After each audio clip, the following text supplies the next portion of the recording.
This is episode 102. We welcome you to the ADHD Smarter Parenting Podcast. Here to heal and elevate lives is your parenting coach, Siope Kinney. Hey everybody, how's it going? I hope everybody's doing well. Thank you for joining me today. There is so much we need to talk about, but today we are going to focus on something that is plaguing the minds of many parents across the land and actually around the world. And this is coming directly from you because of the questions that have come into Smarter Parenting about children being at home and struggling with following through with what's happening in school. So parents are dealing with a lot of behavioral issues at home because it's difficult for parents to balance work and home and also the education of their children. During this pandemic, a lot of parents are at home teaching their children at home. And so this distance learning has come with some new challenges. And I want to share with you the story of Jared, Megan, and their 10-year-old son, Connor. Now, Jared and Megan are working with their son Connor at home, and they are frustrated with how he's behaving during study time. He doesn't do his work, he sits and stares, he's easily distracted, he cries and he whines, and they are consistently working with him to correct his behavior. Now, this is not uncommon for a lot of parents right now. They are dealing with multiple children at home, helping them with distance learning, and at the same time trying to balance and manage everything else that's happening. And so this podcast is geared towards helping parents understand how to correct their children's behaviors correctly and in an effective way. So my goal here is to help you think win-win. I want you to be able to correct your child's behavior while at the same time giving you the ability to interact and engage with your child in a positive way and also retain a good relationship. Because let's face it, kids are at home all day. As they are at home, you're still having to deal with your child's negative behaviors throughout the entire day. And so this can really cause a lot of anxiety in parents, and it can cause a lot of frustration. There are three main things that I want to cover during this podcast. Number one, I want to cover why correcting behaviors correctly can make or break your relationship. Number two, I want to talk about why parents need to be strategic in their approach to correcting behaviors. And number three, I want to talk about the benefits of correcting behaviors appropriately. So let's start off with the first one. And we will talk about Jared, Megan, and their 10-year-old son Connor throughout this whole conversation and throughout this podcast. When Jared initially called and started explaining what he was working through and the frustration that they were feeling, I talked to them about making corrections in their child's behavior, and they have done that. They have tried that. And we had to go back and look at what ways they were engaging and interacting with their son. And as we talked, I started to realize that in their correction of their child, they were very focused on being very directive in correcting specifically what is happening at the moment. But they weren't doing it in a way that would encourage or would help the relationship. So I talked to them about this. And I asked them this specific question. I asked them, when was the last time someone corrected your behavior? Now, I wanted them to think about that. When was the last time a boss or a supervisor came in and corrected their behavior? Now, correction can come in a lot of different forms. There is, at times, an emotional toll that happens when someone corrects our behaviors, even as adults. When somebody comes up and says, hey, that's wrong, you need to fix that, it can come across as very different depending on who's doing it and the way that they are doing it. Now, children are more flexible, but they store these memories of the times that they receive correction, and they form who they become. So when correction is given from a place of trust, of safety, of love and support, a child grows up feeling those things. When correction comes in the form of criticism, negativity, and disgust, that also helps to form who the child believes they are. Now, for a child, a parent, the person who a child depends on for validation, is essential for their identity. When a parent shows anger and frustration, children internalize that, and it becomes validation about who they are. So instead of a child thinking, I have a behavioral problem that needs correction, they start to think, I am the behavioral problem. There's a big difference between the two. So in speaking with Jared and Megan about this, I had to have them reframe their mindset and to really think about correcting behaviors the right way. This is why correcting behaviors correctly is so important. We can correct our children's behaviors until the sun goes down. We can tell them all the things that they're doing wrong. We can tell them, hey, fix that, do this. But at what cost does that come? Now, as I continued to work with Jared and Megan, we started to talk about the approach to correcting behaviors. And what I love personally is that history, I feel, teaches us a lot of great lessons. So this moves me on to the second topic, which is why parents need to be strategic in their approach to correcting behaviors. History can teach us quite a bit about the ways we can approach problems. And for me, I love reading history. I love going back and reading about past times, the way people made decisions and the way that they've evolved over time. Now, back in 2079 BC, Rome and Greece were at war, and there was a king. His name was Pyrrhus. He was called King Pyrrhus of Epirus. Now, if you haven't heard about King Pyrrhus, I'm not surprised, because after all this time, what we do know is that Rome was a major superpower. So King Pyrrhus was fighting against Rome, and he had a smaller army than Rome. And during two battles, there were two very specific battles that they fought. He wanted to win.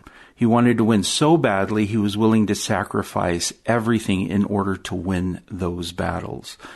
So he was able to push everybody to the front lines and win. He actually did win those two battles.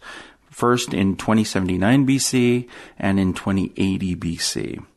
But after the battle, he realized that because he had spent so much of his effort and his time in making those battles successful, he sacrificed quite a bit.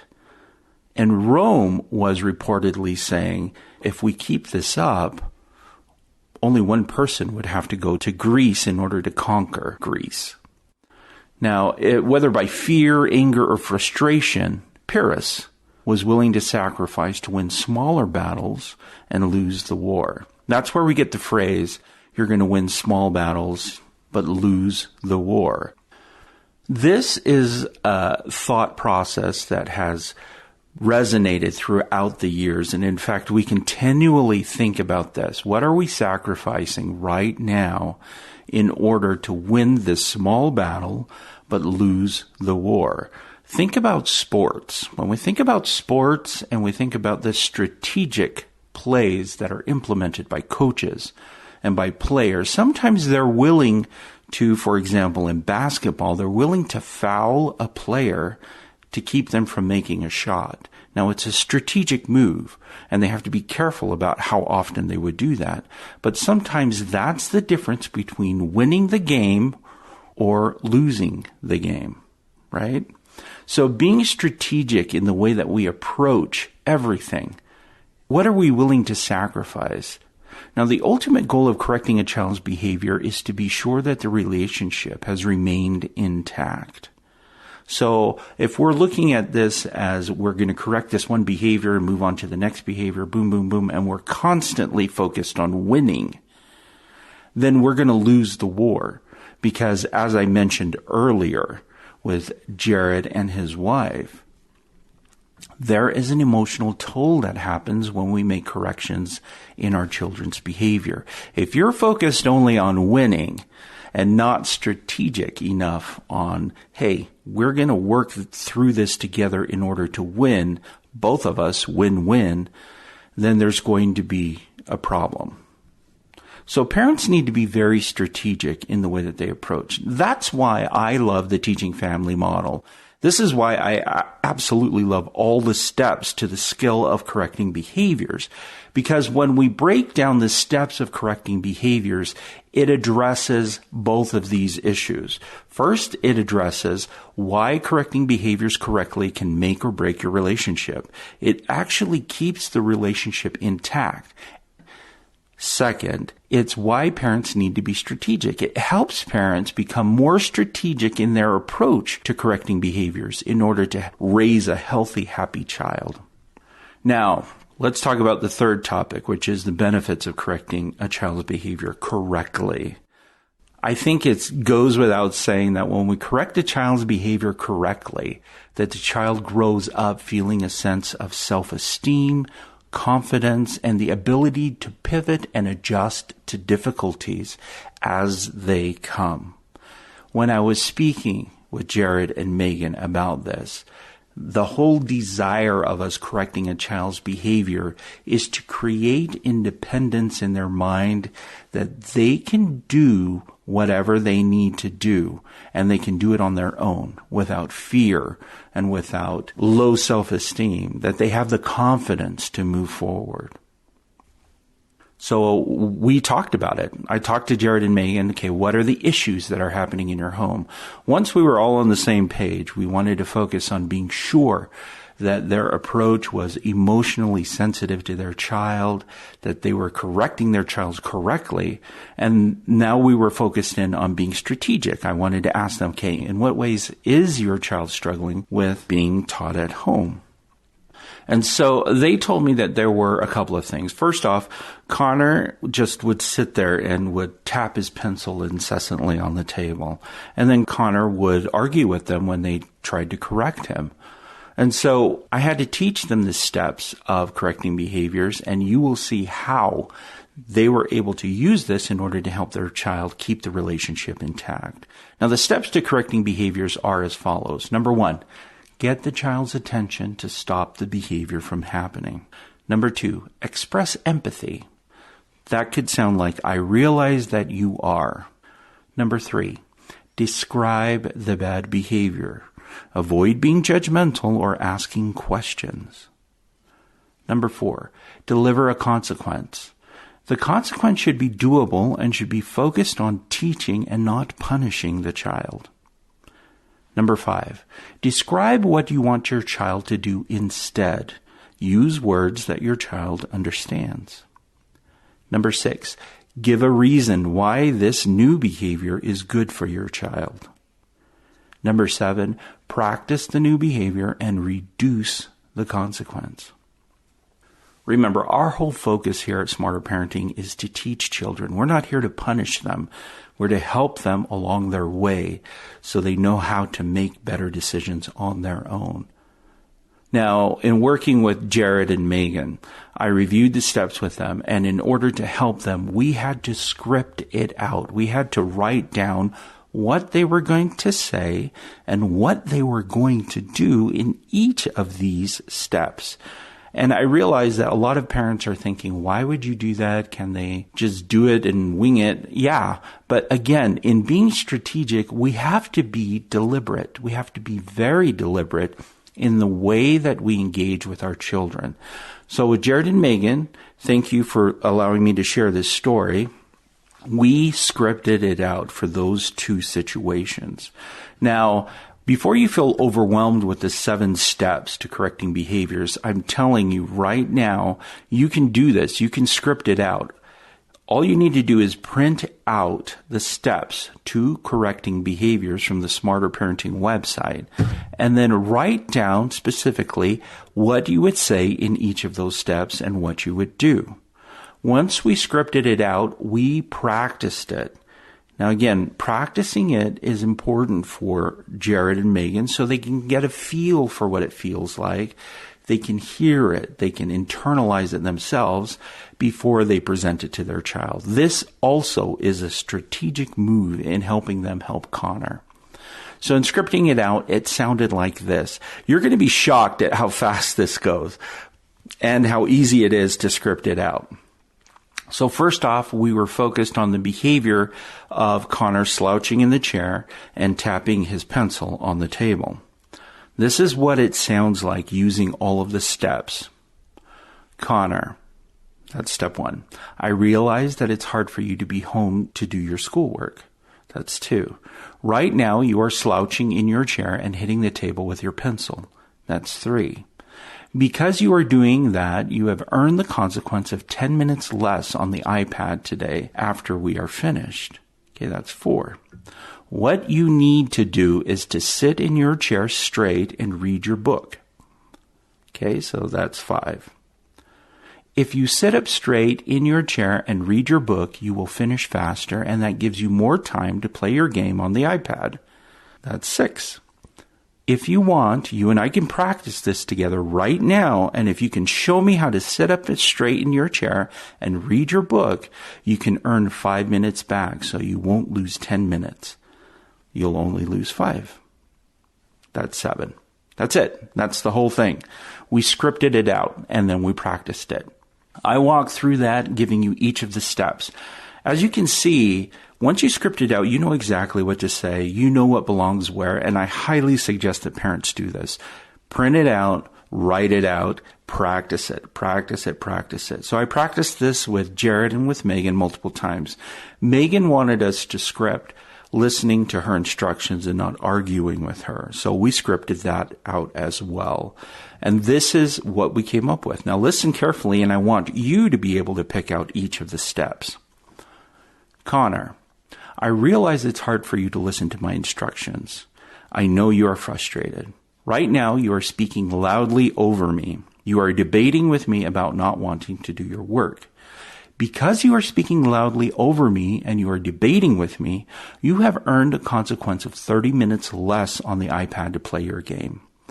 What you need to do is to sit quietly while I give you instructions, and then you need to do it immediately. If you can sit quietly while I give instructions and then do what I ask immediately, you will show me that you can be responsible and that you deserve more time on the iPad rather than losing time. If you want, you and I can practice this together, and if you can show me that you can listen to my instructions and do what I ask immediately, you can earn 15 minutes back so you can play your game on the iPad. Now, when we did this, it was amazing as we continually practiced this with Megan and her ability to gain confidence in using this approach with Connor. We practiced it multiple times. And when I say multiple, I mean more than 4. I had her go through the script until she really felt confident with it. And the reason why is because I knew that when children are frustrated and they're angry, going through this is going to be essential for her to get him back on track. It would be essential for her to be able to stay focused on everything that's happening and not react to whatever Connor is doing. So we practiced over and over and over again. I told her to just repeat it like a parrot. You just want to stay calm and repeat that script in order to help him come back into compliance. And that if she felt like, hey, he needed a break, and then she would come back, she could come back and make the correction again. So this was super helpful for both Jared and for Megan in addressing Connor's behavior. We practiced both of the scripts, so we were being strategic in the way that they would approach these issues with their son. What this was able to do was provide both Jared and Megan a place where they could stay calm and they knew exactly what they needed to do, which is a powerful place to be for a parent. So instead of becoming reactive, they were proactive. Now, this approach is respectful. It allows the parent and the child to be in the present. It gives your child choices. It gives your child and you options on how to proceed. It's calming because you know what to do and what to say, and you're less reactionary. It also keeps you consistent. And if you've noticed anything about this approach, it actually teaches rather than punishes your child, which is exactly what we want to do. We want to teach, we don't want to punish. Jared and Megan were able to report back that this was very effective for their family. and that they were scripting other scenarios in their home where they needed to correct his behavior. I was super happy to hear that they were able to implement this fairly quickly. In fact, this just took one coaching session, and we were able to lay this out, practice it, and then they were ready and good to go. Now, as with all podcasts that I do, I want you to be able to do this. You should be able to take this information and you should be able to apply it to your own lives and what's happening in your own homes with your own children. And I realize it's still a difficult time, but I highly, highly, highly suggest that we focus on winning the bigger picture and that we're not so focused on small battles along the way that we become distracted and that we become like King Pyrrhus, who really gave up everything up front and lost the war. He's forgotten in history. Why? Because he focused in on small wins rather than on big wins. I can tell you that parents that use correcting behaviors, they have long-lasting relationships with their children. Their children feel respected by them. And in the long run, they have a good relationship. This is a powerful, powerful skill. It's a difficult skill sometimes to implement because sometimes in correcting a child's behavior, children don't like being corrected, just like adults don't, and they can become reactionary. But I can tell you that when you're doing it correctly, when you're doing it in a way that is filled with love and empathy and the idea that, hey, I'm here to help you, it really does make a huge difference. So that's it for me this week. I do want to tell you, if you need that individual coaching like I did with Jared and Megan, go ahead and sign up for it. You can sign up for coaching on the Smarter Parenting website. So I'm there to help you, guide you through. We can script things together. Just go ahead and sign up over there. All right? That's it for me, and I will see you next week.